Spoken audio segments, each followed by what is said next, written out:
Welcome to the Real Simon Says. My name is Simon, and we're live.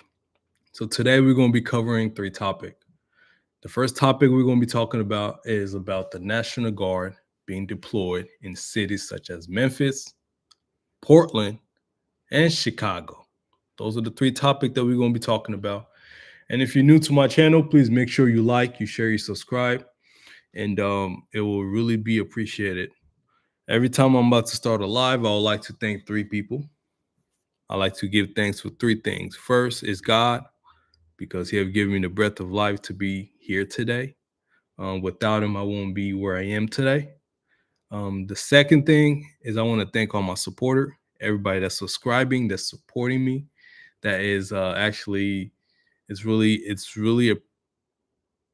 something that I'm really appreciative for. The fact that people are supporting me, and the third thing I would like to thank is myself for not quitting in life, for not giving up on things, and just a lot has been going on lately. And when you look at the news and when you look at what's really going on in society, um, you're just thankful for the fact that you have the simplest thing in life. You have the breath of life, you have the strength, and there's many things that's going on in society right now, especially here in the United States. When you turn on the news, when you look at the global world news, you see the war that's happening in places such as Gaza and Israel. And just recently, I just saw uh, a news headline talking about there could potentially be peace in Gaza, and there's some level of negotiation that's happening between Israel and Hamas, and the United States getting involved. The prime minister, the former prime minister of UK, Tony Blair, he's also potentially could get involved. And a lot of experts are talking about that this peace deal or this ceasefire between uh, the two side, whether it's Israel or Hamas, it's just a way to for them to be able to regain back their strength so they can get another round of fighting in them. Also, on top of that, you have a country like Iran that's basically sitting by just watching because they know sooner or later they're going to have another round two with Israel. So this is not the main topic today, but the main topic today we're going to be talking about is the National Guard being deployed in major cities in America. Cities such as Memphis, Portland, and Chicago. And when we look at the news that's happening in the United States, we have entered now the second week of the government shutdown. And so far, the two party, whether it's Republican or Democrat, they have not came to an agreement. Both sides are basically undecided about shutting down this government shutdown because due to the budget, due to some disagreement that comes with some of the policies that the current president, the current administration is presenting. And the longer this shutdown lasts, the more it could potentially have an impact on so many people, especially a lot of federal workers. On this channel, I cover a lot about layoff, usually from corporation, from major companies, from individuals talking about their stories. But also keep in mind that a lot of federal workers, if this shutdown continue, will potentially also be laid off. And I remember in 2025, the beginning of 2025, when President Donald Trump came into power, he basically swept a lot of federal workers out because most of the federal working position was, to him, it was insufficient. It wasn't needed. And a lot of federal workers were laid off. Many of them were concerned about their jobs. Many of them were concerned about their pension. Many of them were concerned about the benefit that they were receiving from the federal government, and on and on. So that's what basically been going on. We still have a federal shutdown that's going on. And hopefully, I just hope that both sides could potentially come to an agreement, because in the long run, a lot of people will be able to be impacted by it, especially federal workers, especially people who receive federal assistance, such as disabled veterans, such as people who receive federal benefit in many ways, and it will potentially cause them a lot of harm in the long run.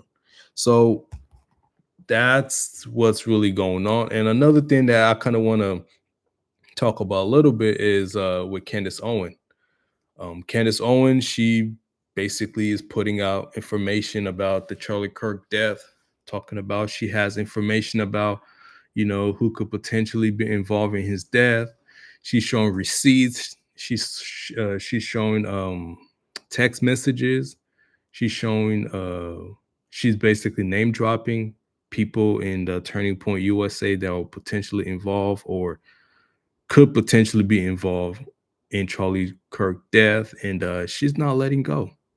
And what really caught my attention and what she was talking about is the fact that she basically put out a life insurance policy, basically giving out all this information to certain individuals out there. One of them is Andrew Tate. The other one is Max Blumenthal, if I'm not mistaken. I can't really say his name right. But she basically just put out so much information out there to certain people that she trusts. So if potentially she get, kirked or get killed like Charlie Kirk in some sort of way, these individuals will basically release all the information that she has. And that's just another issue into it itself. So in my opinion, I think that's the best way to basically prevent these powerful individuals from killing you. Because the best way is just to basically expose them or put them in a position where if she do get caught or if she do get what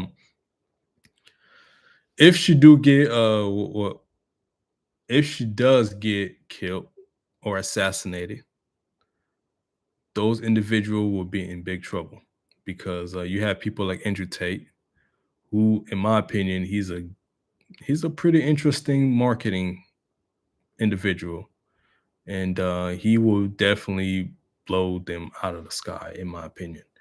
So those are the two topics that I kind of wanted to do a little recap on. But the main topic is about the National Guard being deployed throughout major cities in the United States.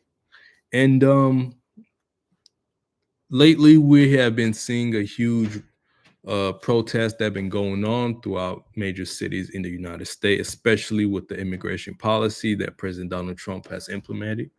This include mostly with ICE, because just recently, law enforcement such as ICE, such as Border Patrol, they have received a huge budget. If I'm not mistaken, over $50 billion that was given in the span of I think 4 years. And because in the past, most Border Patrol agent, most ICE agent were basically complaining about that they're underfunded. They don't have enough equipment to be able to protect the borders. They don't have enough manpower to be able to secure the border. And a lot of ICE agents were basically either insufficient, meaning there wasn't enough of them, or they just were not sufficiently funded by the government. And now, when President Donald Trump came in power, whether you like him or not, he's basically doing what he promised that he would do in his campaign. Because when he was campaigning, he talked about providing more funding for law enforcement, especially Border Patrol and ICE agent. And this is what we're seeing. And a lot of people could potentially be impacted by this because he made a decision to send in the National Guard in major cities throughout America. Because his argument is most of these cities that were run by Democratic mayor and some cities that were run by a Democratic governor, it has become a war zone. And the National Guard need to be deployed in those cities to be able to stop some of the crime that's been going on. We saw it firsthand in the beginning of the year in Los Angeles, because Los Angeles is a major big city compared to a lot of cities in America. Because I think Los Angeles is the second largest city after New York City. Then the third is Chicago. And so far, Los Angeles has been basically run down the mud, in my opinion, because When you look at Los Angeles and how some of the government has been governing the city, um, a lot of rich and a lot of influential people resident that live in California has left either to move to places such as Texas or Florida because of the high tax, because of the high cost of living, because of the policies that Governor Newsom uh, was also implementing in the state, and some of the laws that's being changed, some of the policy that's being changed, because a lot of people now can't really afford the cost of living in places like California, and many of them are resorting to basically just living in in the streets. So that's basically what's been going on. And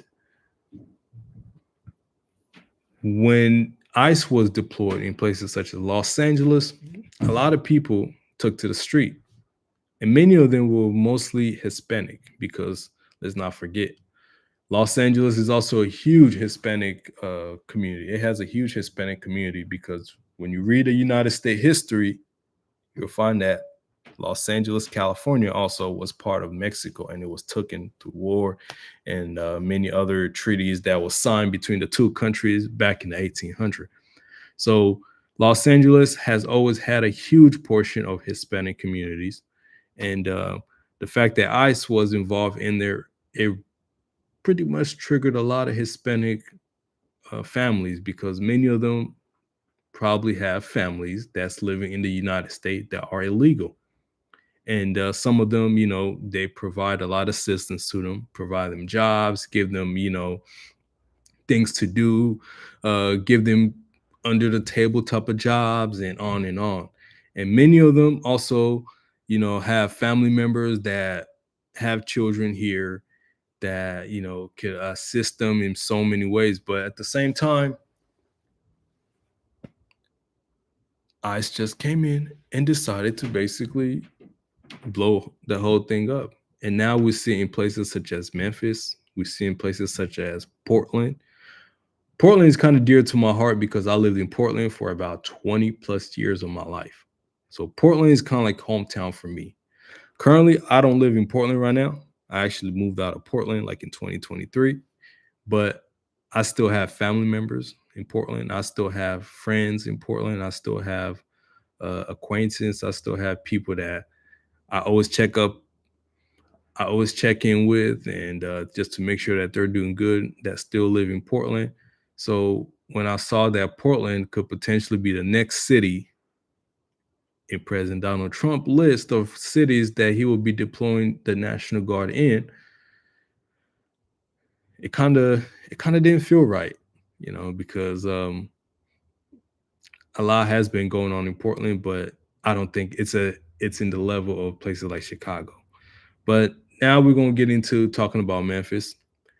Memphis is one of those cities that is probably not talked about as much because probably it's a smaller cities, but it's not as big as Chicago. Chicago is probably like the third biggest city in the United States, and it's always making the news about murder, about robberies, about things that a lot of people don't want to hear about, especially people that want to basically explore places such as Chicago. And I really think one of the reasons why President Donald Trump is probably sending in the National Guard inside a lot of major US cities is because the United States will be hosting the FIFA World Cup in 2026. And in 2028, the United States will be hosting the Olympic in Los Angeles. And these two events could potentially give the United States economy a huge boost when you look at it. Because the FIFA World Cup is a soccer event that happened basically every 4 years. And a lot of countries will send in their best soccer player to be able to defend their country, which is kind of entertaining because I also watch it, even though I'm a huge football and basketball person or a basketball fan, but I still watch FIFA World Cup. And these type of event will bring a lot of people from different area of the world.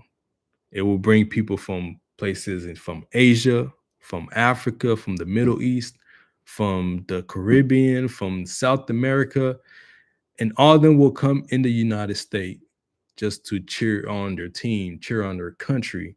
And when a lot of tourism come in the country, that means they will have some money to be able to spend on their economy, meaning buying food, buying item, buying multiple things, and this would definitely boost a lot of hotel. It would definitely boost a lot of transportation industry. This would definitely boost a lot of local businesses, because if I'm a person that live, let's say, from China, and my team is playing here in the United States, I would like to come and visit some of the cities. In the meantime, I'm also cheering on my country. And if I'm not mistaken, cities that could potentially be hosting like a soccer event will probably be cities such as Chicago, Los Angeles, New York, and maybe Washington, D.C.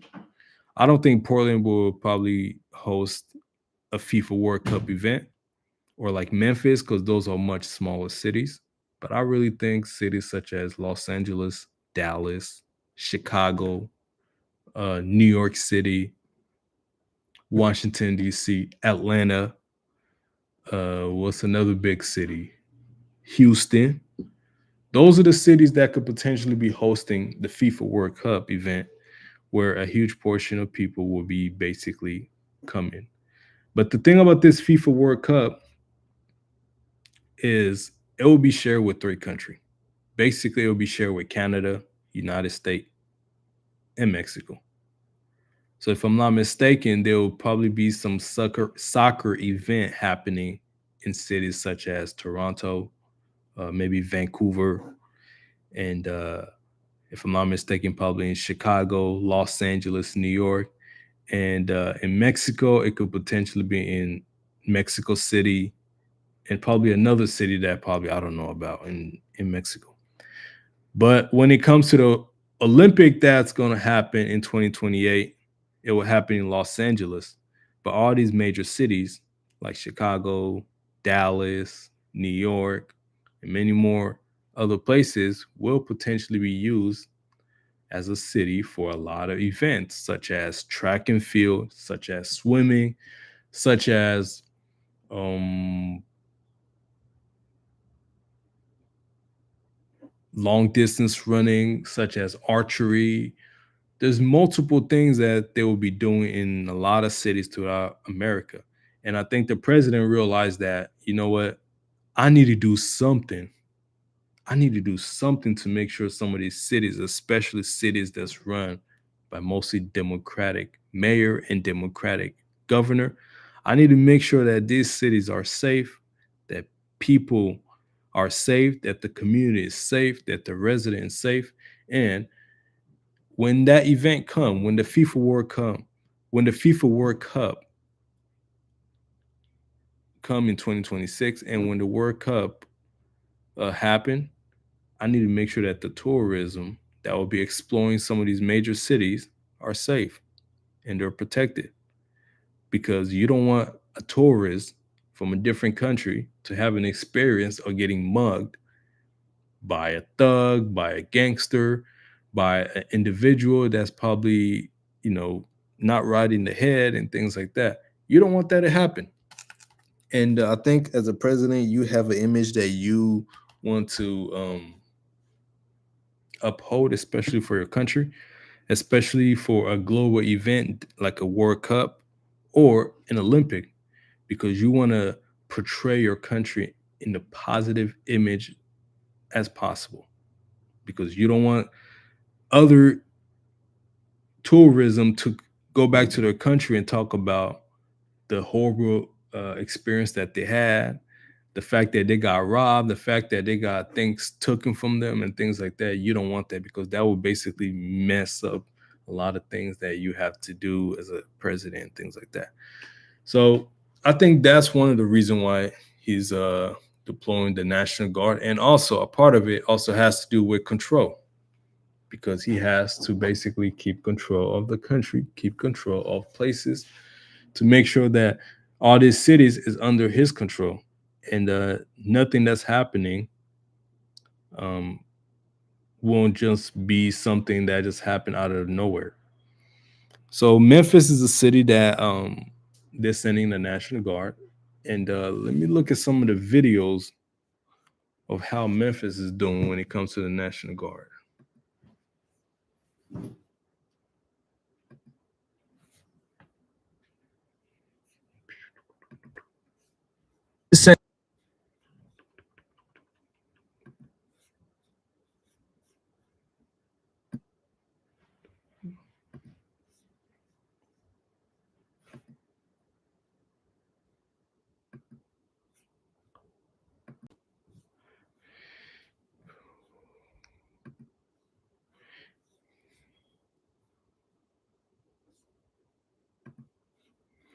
Yeah, so yeah, Memphis is a major city compared to other cities in the United States. But at the same time, Memphis has been a city that has been dealing with a lot of crime. A lot of people have been killed. A lot of gun violence that have been taking places in the cities of Tennessee, such as Memphis, Nashville, and it basically been going under the radar, which is not really talked about as much as places such as Chicago, such as New York, such as Los Angeles, such as Washington D.C. But Memphis also has a huge crime rate when it comes to murder, when it comes to robbery, when it comes to crime that is having a huge impact on a lot of residents. So this is a video that some family members, people of Memphis, who basically attended a meeting and they're a victim of homicide. Let's take a look at it, what they got to say about the National Guard coming into their cities.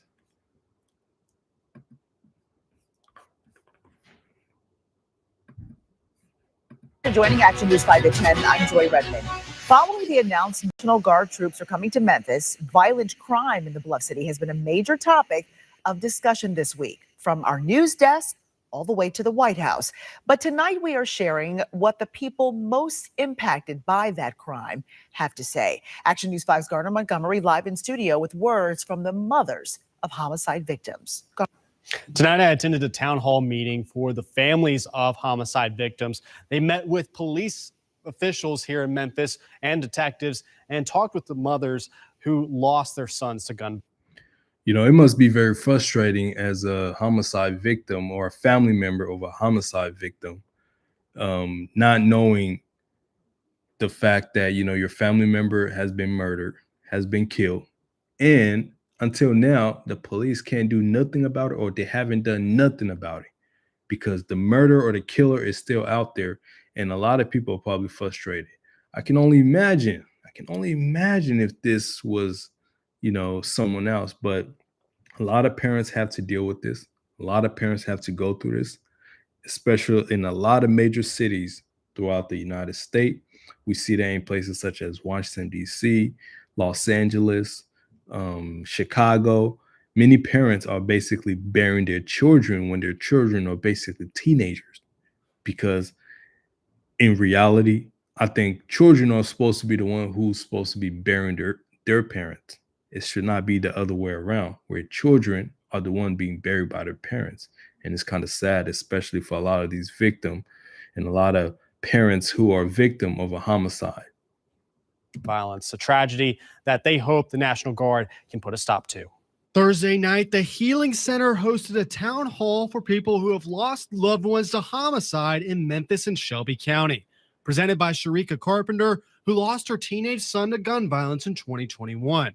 The turnout at this event was so large, they had to move to the larger sanctuary. So many other people had the same concerns that I had when I was going through this in 2021 when Braylon was murdered, not being able to communicate with the detective, not knowing what's going on with the case, not knowing the resources that are available. Their Memphis police officials and MPD detectives listened to the grievances of Memphians who are waiting for their loved ones' cases to be solved. What they saw here tonight, I think it will make them a little more compassionate. They also realize that tonight that the parents not going to let up. MPD officials share that they have made major strides in their investigative department, hiring more detectives so they can tackle more cold cases at a time. We don't want him in there where he can walk 3 years later, come back and look and see we did a rough job or made a bad ID. We want him put away, him or her put away for life. But as law enforcement in Memphis gets shaken up by federal reinforcement, these mothers hope the National Guard and company will do what was promised of them and end violent crime in Memphis. I do agree with them bringing in the troops for help. I wish they had done it a lot sooner. Maybe my baby and other families, kids would be alive. I mean, I'm not saying that they won't help us, but they need to figure out how and not make it worse. It's been so many promises. We've tried so many strategic things. I mean, I believe it when I see it. Memphis police declined to an interview with me at tonight's town hall. Reporting live in studio, Garner Montgomery, Action News 5. Yeah, it would be very sad for a lot of parents, especially who are victim of their children being murdered in the streets. And the fact that, you know, there's this meeting that just happened in Memphis where a lot of family members and people who are victim of gun violence came up there to express their need, their concern, and what been going on in their life. It's very helpful in my opinion, but most of the police are either overwhelmed or understaffed. And most of these crime, it will be very difficult for it to be solved because some of the police can't probably even find, what been going on in a lot of places because they're understaffed. They don't have their enough policemen out there because either they're underfunded by the governor and many other things that have been going on. And let's watch another video here.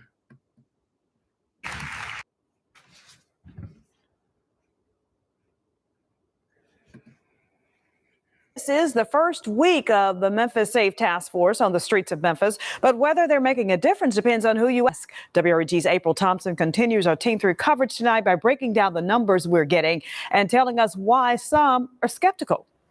Federal law enforcement deployed to Memphis for a crime crackdown. And if you listen to federal officials, it's working. U.S. Attorney General Pam Bondi making daily posts about the overnight arrest by the Safe Task Force. Thursday night, 60 arrests and 21 illegal firearms seized for a total of 153 arrests since Monday, including 5 gang members and 5 missing children recovered.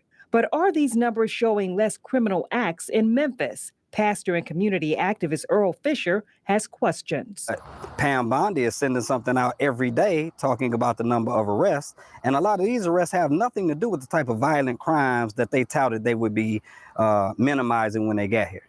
Fisher says what we aren't hearing are the overnight crimes we usually hear about every morning. And he wonders why. They were constantly seeing robberies, homicides, aggravated assaults being paraded on every news outlet. But somehow, conspicuously this week, you don't see any of that. And so I was concerned or curious. It must be because nothing is happening. WREG and local media report on many crimes that we hear on police scanners or get police reports about. Police tell us they have not made any changes in what they send out since the process moved to their website about a year ago. Now all must go there to find out information. But this week they say there hasn't been much to report because crime is down. But Fisher says people who don't feel that wonder if it plays a narrative of how crime is reported. If we are serious about trying to make sure that violent crime is minimized, we need to make sure that all of our efforts and initiatives are being shared with transparency and accountability. Now, with a federal task force on a mission of reducing crime, it's even leaving residents with questions. I looked on that site yesterday and it was talking about assaults. I didn't see not one shooting, although on a Facebook post, I did see where someone said that there was some shootings in Memphis.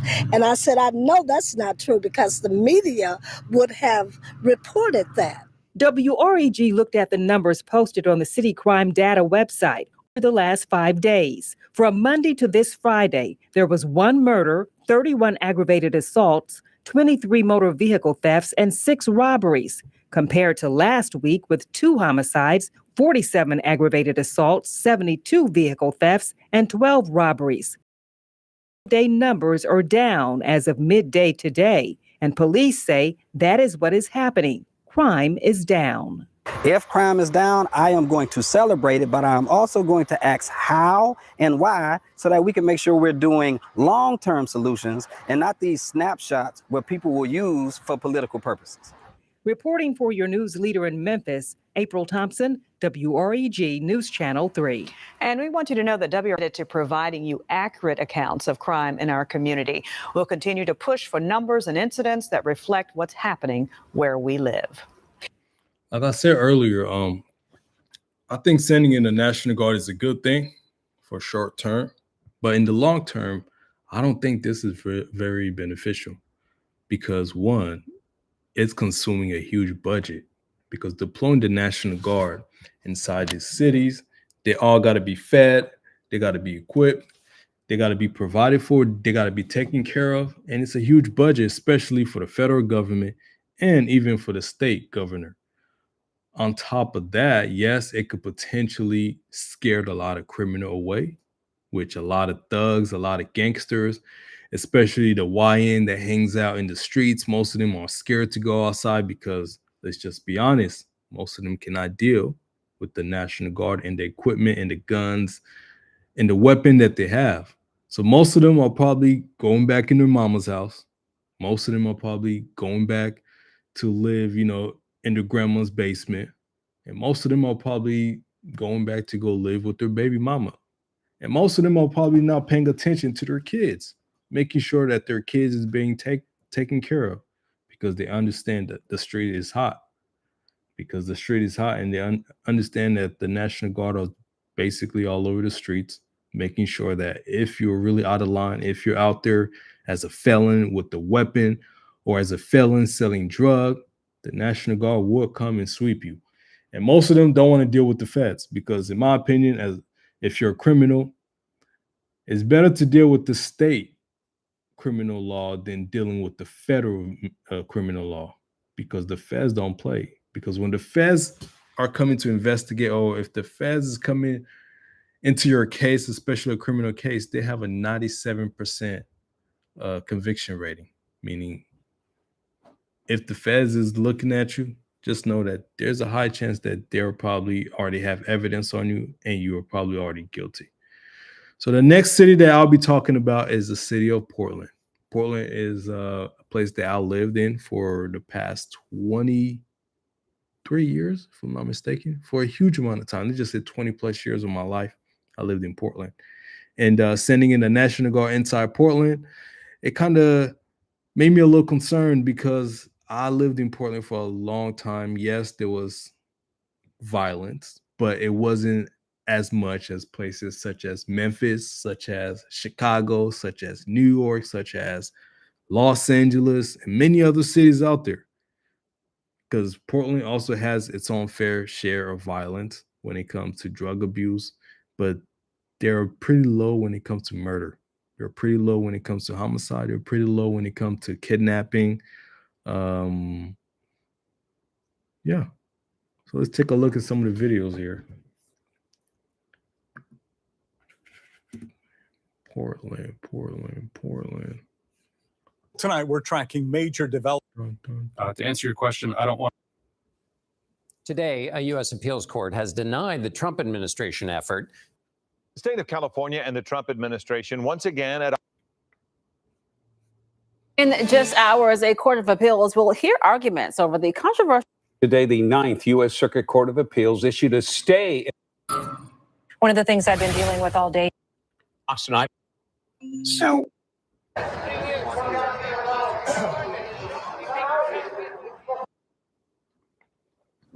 What if you were prepared for all those interview curveballs?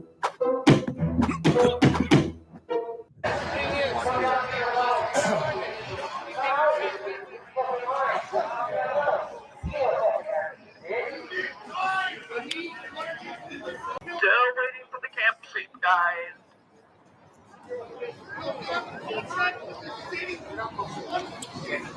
Gonna dial in. Hey, good evening, everyone. I am Victor Park here at the ICE facility. We are live right now on Facebook and YouTube. Take a look at what's happening. So we've got quite a few interesting characters right over here. We got a frog, capybara, and a few others. This is a tactic, actually, that the protesters are using because of the pepper balls that are constantly fired or sometimes fired by agents. In fact, take a look. You'll see there are some remnants left over of a pepper ball and several pepper balls that have been fired by ICE agents who are on the roof. So this is what's happening right now. A lot of protesters right over here. But let's show you what's happening down here, because this is quite the opposite scene where you have pro-ICE protesters. There are a lot of them on this side. They're calling themselves patriots. In fact, just moments ago, they had a group of them. In fact, actually, let's walk over there. I'm going to show you the group that got together over here, and they started gathering at this corner right here. In fact, there was a man on top of some sort of box right there, and he was giving them some kind of direction. There are some people who have flags. We have been seeing them along with the anti-ICE protesters face off with each other quite a few times tonight. In fact, as I'm talking, we are hearing and seeing some of those pepper balls being fired at those protesters from the roof. There have been moments when agents came out, cleared the driveway, and that's when those protesters surrounded the area. Yes, they faced off with those agents, but there wasn't anything crazy like we have seen in the last few nights when things escalated. And so that's the situation here right outside the ICE building here in Portland. It's quite a few miles away from downtown, if you're familiar with the area. This is near the South Portland waterfront. But as you are seeing, so some of these people wearing these costumes because, they are really using that to protect themselves from the pepper balls that have been fired or the pepper spray. In fact, we did see an incident where an agent sprayed the air hole of a frog a few days ago. And so these agents are familiar with the tactic these protesters are using. I lived in Portland for a huge portion of my life. I lived in Portland from 2004 until 2023. So I know Portland pretty well. And it's kind of sad just to sit and watch, the city of Portland turning out to be like this. Because when I went to middle school, I went to high school, and I even graduated college in Portland. So I know this area very well. It's basically like in the outskirt of downtown Portland. If you've ever been downtown Portland, you will know this area a little bit well. But the city of Portland has always been a city that has, I'll say, weird individuals. And the fact that you see people are wearing like, frog outfit, I'm not surprised. When you live in Portland long enough, you will be seeing a lot of weird stuff, which you will think is probably okay. But when you go outside the city or outside the country, it's probably not normal, because Portland has a slogan that basically says, keep Portland weird. And weird it is, because a lot of people are weird in a lot of ways. They're weird the way they dress. They're weird the way they behave. It's a very liberal city compared to a lot of city in America. But it's not really talked about as much as other liberal cities such as Los Angeles, Chicago, even Minneapolis. But Portland, ever since I've been living there, it has been a city that actually, it has good people. It has great vibe. It has good food. It has a good structure, good infrastructure, especially when it comes to their transportation system. Um, Sometimes the governor is not liked as much, especially in places throughout Oregon. But my experience in Oregon has always been good. But the issues with being in Portland was the fact that the high cost of living was too high. That was one of my major issues living in Portland. And the price of food, the price of housing, the price of transportation skyrocketed, which forced me to try to go live other places throughout the country. And I moved to the Midwest of the nation. So far, I still have family members that live in Portland. I still have loved ones. I still have friends, people that graduated from middle school, high school, and even college that still live in Portland. And I called them and wanted to just ask them about this situation. They said, no, it's actually an isolated incident that's happening in this area only. It's not like throughout the whole city of Portland, like how the media is making it seem like, because the media has a tendency of blowing up things, making it seem like, the whole city is basically in a war zone. And a lot of people that never been in Portland will probably assume Portland is a war zone.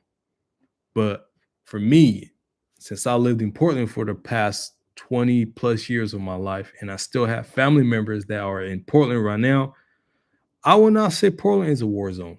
There's certain area, for example, this area right here, because that's where the ICE facility is, you have people who are mostly homeless. They don't have nothing better to do. And they'll probably utilize this opportunity to create chaos.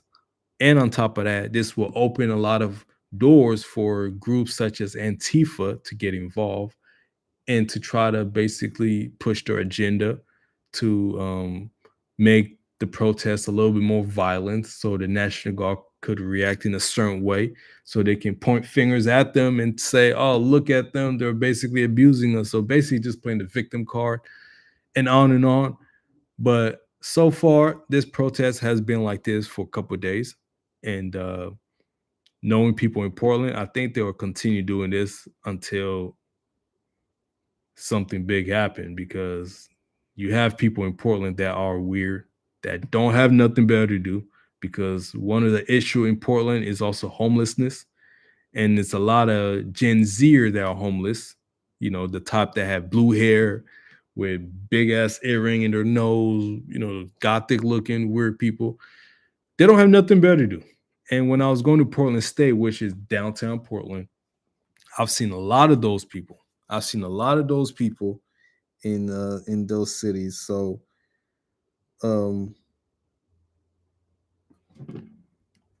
Now, what you're hearing right now is that announcement.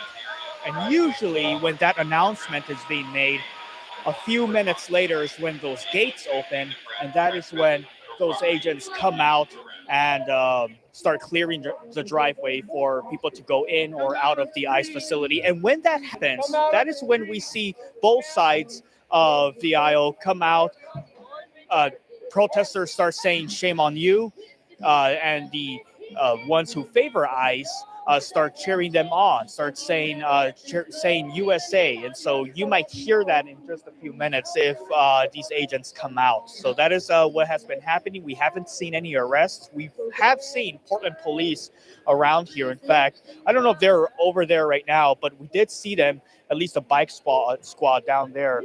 Now, this movement that's happening right now, you see the group of people. These are pro-ICE people, and they're moving right now. Let's go see what happens here. In fact, follow me right now.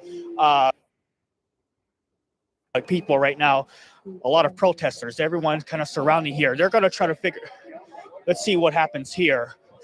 It looks like they're facing off with each other. They're facing off with each other right now. So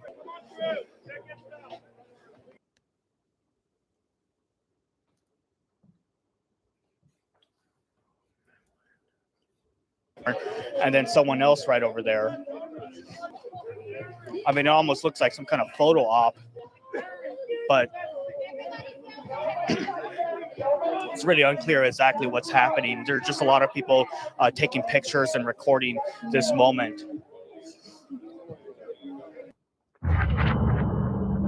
This game, you're not ready for it.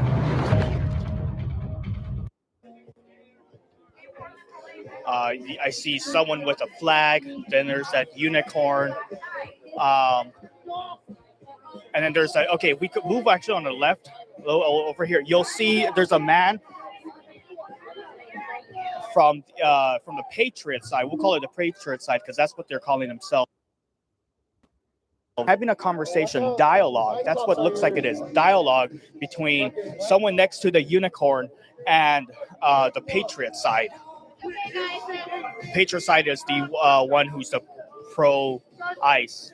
And if we zoom out, let's show this gentleman right over here. He is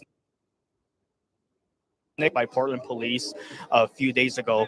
The district attorney decided to not press charges on him. They said that there was probable cause for Portland police to arrest him, but that there was not enough evidence to prove beyond reasonable doubt that he committed a crime. Two other protesters who were seen in the video surrounding him, knocking him to the ground, did in fact get charged for disorderly conduct by the Multnomah County District Attorney's Office. But what you're looking at right now is the protesters facing off with the anti-ICE. So we have anti-ICE protesters having some sort of dialogue with the pro-ICE group here.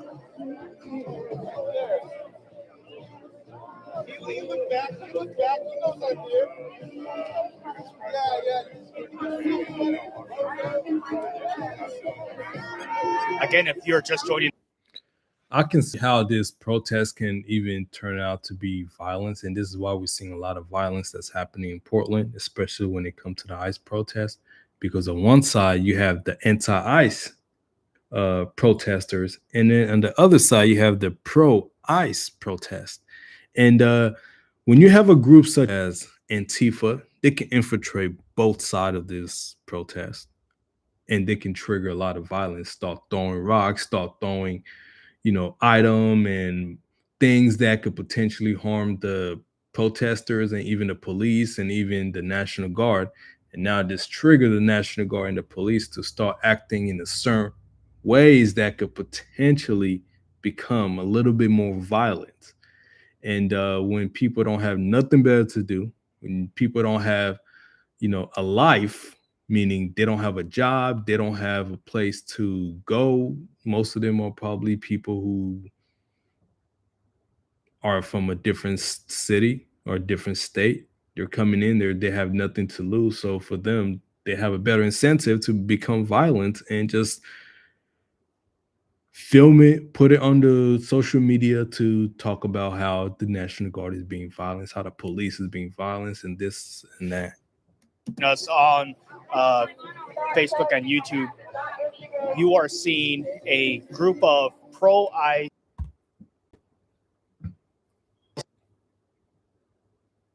protesters.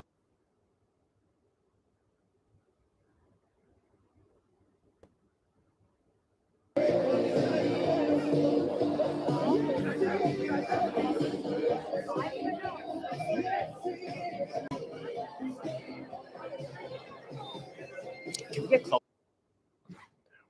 There's another photographer.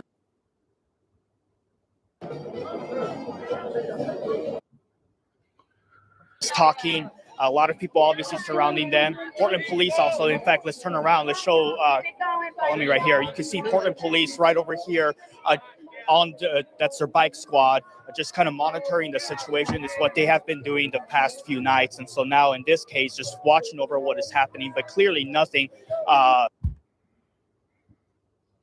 dialogue.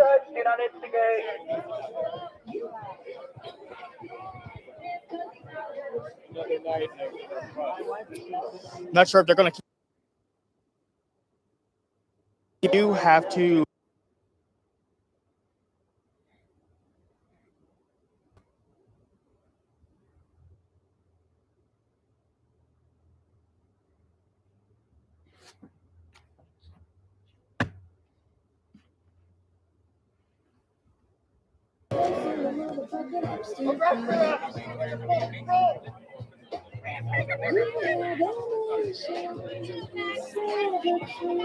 Come from out of state to Portland.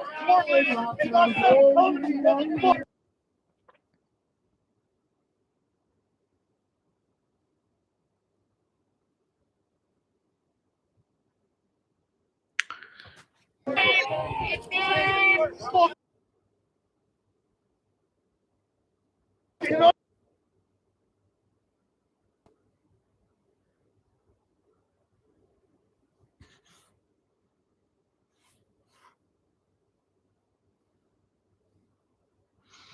Said I could not hear because there was still a lot of shouting and music happening around it.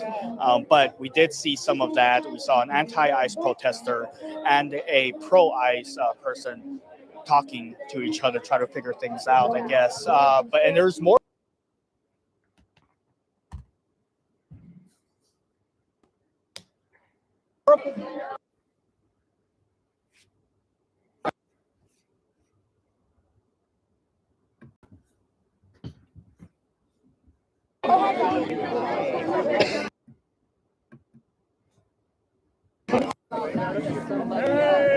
Somebody's job. And the thing is that disagree on aspects. But if we stop talking.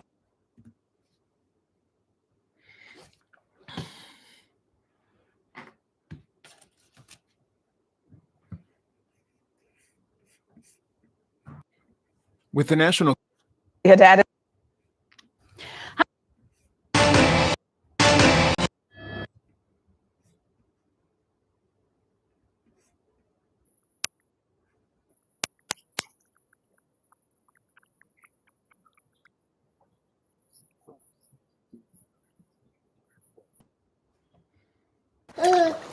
Life is beautiful and fragile.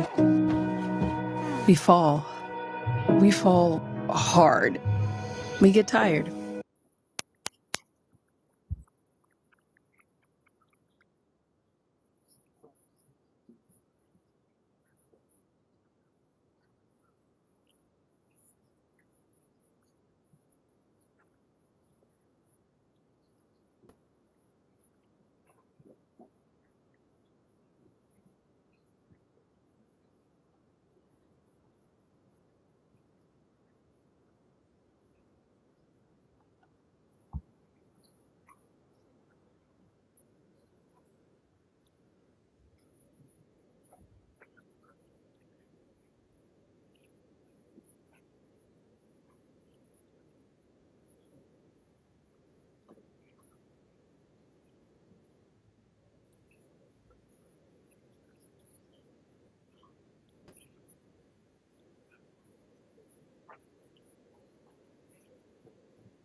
So the National Guard was deployed in Memphis and then in Portland. And now we're going to go into watching a video of the mayor and the governor of Illinois talking about why he did not like the fact that the National Guard are in his state and some of the steps that he's taken to make sure that, you know, they are respecting the resident or respecting the population, because there has been a lot of incident where National Guard in Illinois been getting attacked. People have been throwing stuff at them. And a lot of residents are also complaining about how National Guard are going inside Black and brown communities, creating a lot of fear and panic because now they're going around asking people about, showing their legal document, meaning something more than ID, like a passport or something that a lot of people don't have.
Hey, this is Senator John Ossoff in Georgia. $5. Can you chip in $5? I've got millions.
Hello. Hey, how you doing? So there you have it. So the National Guard been deployed throughout a lot of major cities here in the United States. Cities such as Memphis, cities such as Portland, Oregon, cities such as Chicago, Illinois. And so far, I guess they've been tackling crime. Let's just put it like that. But I think it's something that is in short term, because in the long term, I'm pretty sure that the crime will basically just rise up again, especially when the National Guard return back to their base and they leave the city back to the law enforcement, to the local law enforcement. Because I think the most efficient way to probably tackle this will probably be to actually provide more funding for a local governor, where they will probably hire more cop, where they'll probably hire more law enforcement and give them more equipment, higher raise, so they can be able to do their job efficiently. But most of these cities that is run by Democrat, most of the money is not being used the right way. And most of the money will be going to places such as nonprofit organization. They go places such as people that don't have, it goes inside a lot of politician money and many other things. So I see why the president will probably try to take other steps, other measure to make sure that, things is done the right way, and by sending in the National Guard. But at the same time, places such as Chicago, such as Portland, such as Los Angeles, such as Memphis, all these cities, I think some of the crime rate has been on the rise, and many of these cities does need help, but most of their governor, most of their mayor, their ego is in the way, and they don't want to basically ask for help. It's kind of like a person in the family that has a huge ego that doesn't want to admit that they need help, but they will struggle. They will make sure they don't get help just to make sure things are going the same way as it is. I think that's the same thing that is going on with a lot of these cities. So far, the National Guard has been deployed in many cities, and we don't know what other cities next. So far, we've seen them in Portland, and in Chicago, they're sending 200 of Texas National Guard to be deployed in Chicago. Let me know what you guys think in the comment. If you're new to my channel, please make sure you like, you share, you subscribe. Till next time.